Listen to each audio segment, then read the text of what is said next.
couple of days in, buddy. From when you think about kind of break down the import, obviously this is a critical time. It's the meeting of the league. It's all of those things. But from your perspective, how do you juggle the way that you're putting a roster together from trades, free agency? You guys did the Denzel Ward deal today, but in the meantime, you got all these guys you got to take a look at. What's the balance like for you guys? Yeah, I think I mean, some of it's divide and conquer, right? So we just make sure we use our team. We have a great staff, personnel staff to sort of scorch the earth and figure out, what's happening in the marketplace free agency wise and sort of kind of digging on the guys at the combine and getting information on them. So it's, not one person can do it all, and that's why we're here to support Andrew and make sure we sort of just build up to both kind of pinnacle moments. So it's been a good few days. Feels like it's been 5 days already, But it's been a few good days, some good work we've got done so far, and just we'll continue to build off of it. But it's good. It's good. We had Andrew on yesterday, and he still had some pep in his step, and he said, "You're lucky you're getting me early in the week." Oh man, Friday, much different feel. Yeah. It's grueling, right? I mean, there's a lot. We all view it, and I think a lot of the fans view it as, it's downtown Indy, it's St. Elmo's, it's Jerry Jones's bus, it's a big party, all of this stuff at prime until 2 o'clock in the morning. But this is critical stuff for you guys, and this is, I guess, as you build towards, you've got your roster retention, the restructurings that'll happen, you've got free agency, and then you got the draft.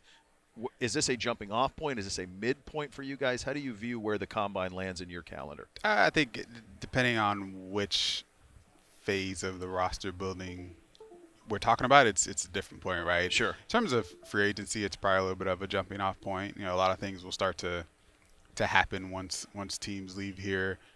In terms of the college, it's probably more of just it's still early in the process, right? Like we've just worked through draft meetings with all of our college scouts and the staff and gotten a first good pass on, getting all the information aggregated into, the same place. And now we're getting a chance for the first time, honestly, to meet a lot of these players and a lot of these young men. So it's different for different phases, right? So, it's good. It's a good opportunity, but you really can't just take anything you hear here and move off of it. You still have to, use a lot of your process. And we've been building, like Andrew talked about it, right?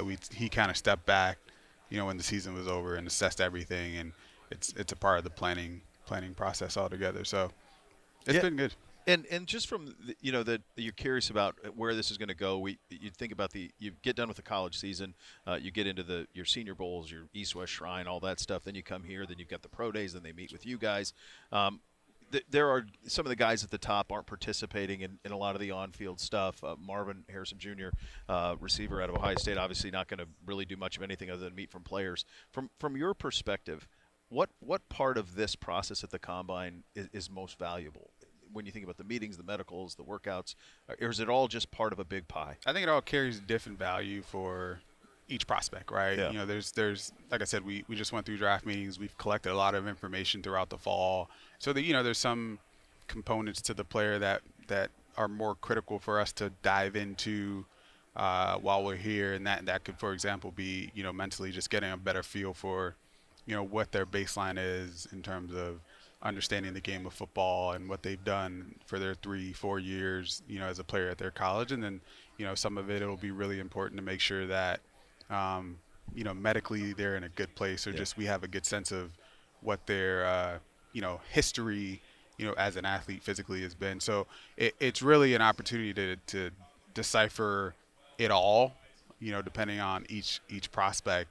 And so that's why it's the planning part of it is really important for us to go through our meetings, kind of understand, okay, when we head to the combine, we really want to ascertain these specific things on each prospect, or honestly, in terms of if we have interest in certain markets, really, hey, we really need to dive into the receiver class, just as an example. Or it could be the corners. We really want to make sure we understand leaving there, just kind of what the feel and vibe is across the league. So I think it gives you an opportunity to do it all. It's really important for us as an organization, as a department, to make sure we are really planned out and map it out really well coming into the combine, because there is so much you can do.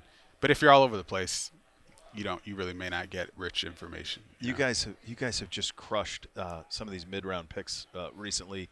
Even some of these mid to early round picks. You think about MJ and the player he turned into. DeJuan Jones was a guy last year before the injury who was unbelievable. In terms of when was there an instance with those? Let's use those two guys as an example, Hmm. where you saw them over here, and it was there anything that happened? It was like, yep, those guys are going to check boxes for us. Do you have stories like that of guys that, or is there still so much to do? There's so much to do, but I think it's really a testament to, you talk about the process. I think it's a testament to like, our scouts, use DeJuan for an example, like really high grades going into the fall or coming out of the fall, Mm-hmm. right? And then you get into draft meetings, you kind of understand, okay, hey, like here's a few things we want to follow up on, things we want to understand. And then you get to the combine and you kind of hear some buzz and it's like, oh, okay, well, maybe he will be in play. And then, so it just helps. I think it just helps to really like be thorough because you never know, right? Yeah. Like in a million years, you wouldn't have thought like Dewan would have made it, to the pick that he made it to. But I think because of the way Andrew had us prepared and ready to go, like we were able to take advantage of the opportunity. And it's really just like being prepared for those opportunities. That's a little bit of luck, but Mm-hmm. you kind of make your own luck. So we're glad he came to us at that spot. And honestly, some people may say, hey, you guys are stupid for not taking him at 74. Who knows, right? Yeah, that's the So other part of it, right? um, yeah, nonetheless, we're glad we got him where we got him. But yeah, I think that's a good example of you never know. And it's similar on the side of free agency. Sure. You kind of we assess what we think guys will get paid, or Mm-hmm. maybe where they may sign, and then you start to just collect information, and you're like, maybe they're in play, or maybe their market's a little different than what we thought, and you kind of go back and recalibrate your plan and get prepared to execute. So Got to be nimble. You really do. Assistant yeah. General Manager Glenn Cook, who was quite nimble as a player back in the day. I wanted to, we went through this season. I haven't had a chance to talk to you since the season ended, and for us, it almost felt like it was 3 seasons in one. Mm. There was the Deshaun season, then there was the injury, and then there was patchwork, a couple of different quarterbacks going, and then there's the Flacco part of it and the magical run at the end. I know that you guys in the moment are, we got a game Sunday, grind, no matter what. But do you, now that you've had some distance from it, Yeah. and you put into your, my God, Conklin, Chubb, Watson, all of it that happened, how do you put that season into perspective? You've been in football a long time. That was crazy. I Yeah, I've never been through anything like this. Yeah. Like it's I mean, it's awesome to see. You have these different processes that you put in place. Like, hey, this is our, weekly streak free agent process, and this is how we assess who's available, and this is how we stack the board, and we got to make sure we're on top of communicating with agents. And honestly, you can go through a year and be really thorough and never really need to use it, right? Mm-hmm. And your pro group can kind of get maybe a little bit bored with just the redundancy of it. But I think going through this season, it reminds you of the importance of those little things, of making sure, you know, we have standards for the players we bring in for workouts, or have standards for how we stack our boards, and making sure there's a good balance of fit and talent, for some of the players who are available in terms of being on the open market. So I think that was refreshing to see, as a personnel department. You don't want to have to use it to No. this extreme, but kudos to like Adam Alcaya, who's our pro director, and B Francis, Brandon Francis, and Shane, and our whole pro group, and just it's just a reminder that every little thing we do across the operations may impact us. And so, but I think it goes throughout, right? And I hate to Yeah. be long-winded, but it's like, all right, there's a little bit of like the player acquisition piece of it, but then kudos to like our staff for being able to get guys ready to play on such short notice, and then our just entire development operation being able to onboard players. And we got guys coming in, we have injuries, and it's just that balance of making sure that we can execute on Sundays. Like, it takes your entire operation. And so it was cool to see us go into some of our weekly meetings and say, hey, we got these 5 new guys coming in, this is who they are, this is what we need to get done, these guys are going to be on P squad, this guy may need to play, here's our plan. everybody be on board with executing it, and then see them play on Sundays and help us win games. That was the piece that was probably the coolest, because you don't, if you're not in the building every day, you may not get to see that. You just see Sunday, right? Yeah. You just see the guy show up and start 60 snaps and be like, oh man, he's a great, that was awesome. Mhm. But there's a lot that goes into it behind the scenes, and a lot of those people maybe don't get the credit that Yeah. they deserve for it. So that part was really good. It was really good. To me, it was such an organizational triumph Yeah. to go to win 11 games with 5 quarterbacks, and you playing your fourth and fifth tackles, and Nick goes down early. Like, it was a true testament to what you all have built from the standpoint, from the ground up. To your point, it takes every piece of that. And the crazy thing, and you hit on it, most of the fans out there, look, they're interested in Sundays. That's it. But it's the rest of it, and for you guys, there is no time to feel sorry. No. You have no time, because No. Sunday comes. Yeah. And we got to make sure we put a good team out there for our Yeah. fans. I mean, our fans are, as you know, they track us, right? So they're tracking everything we do, and you want that level of accountability Yeah. as a team, right? Like, Cleveland deserves it. So you're right? Like, there's a little bit of pressure, but you can't feel sorry. Like, Deshaun goes down, you can't feel sorry. You got to play on Sunday, and when you feel like you have a good team and you still can be competitive, our job is, hey, what do we need to do to win this game? Coach always talks about going 1-0, right? So Yeah. our mindset is like, hey, who and what do we need to do in order to put us in position to win this next game on Sunday? And then, hey, we have another injury.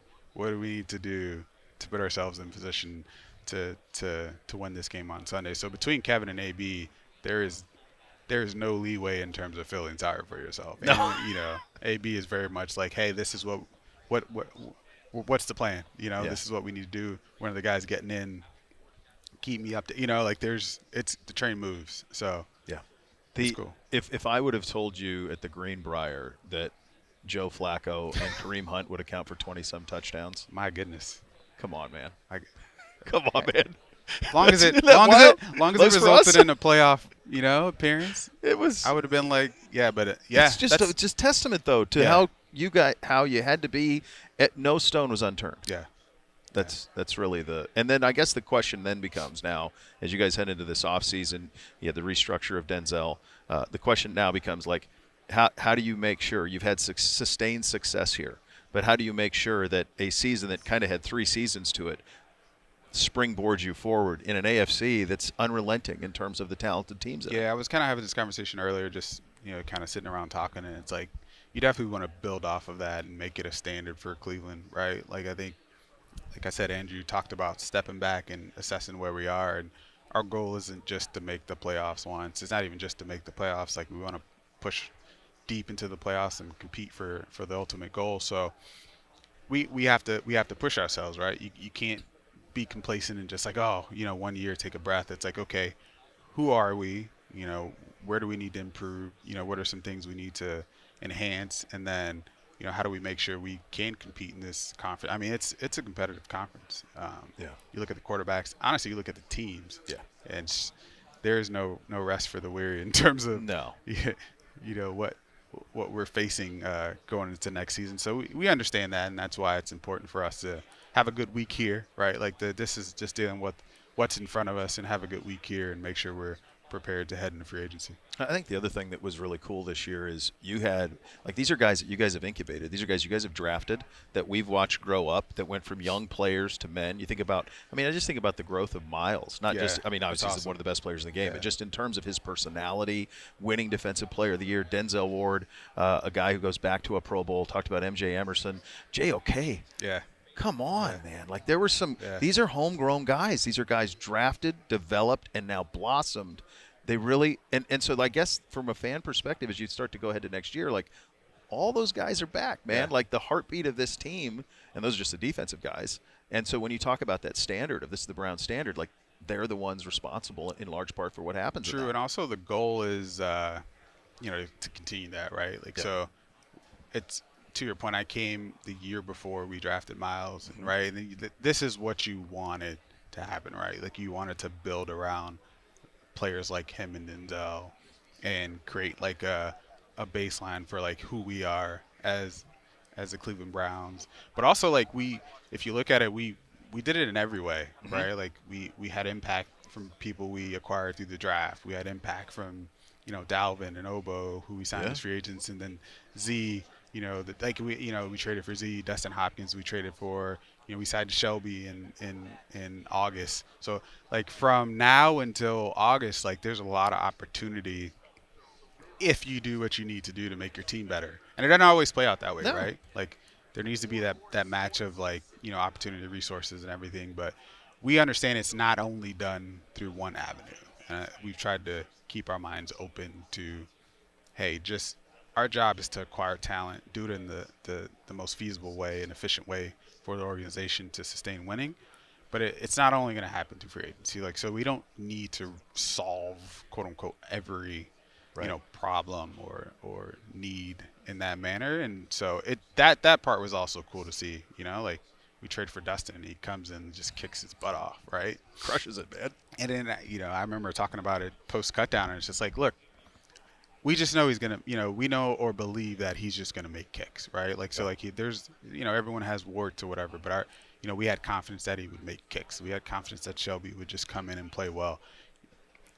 I don't have a crystal ball to tell you would have played that well, but like that's our job to try to find players who fit what we do and put them in positions to be successful, and those guys Yeah. perform. So Well, you've done a hell of a job at it.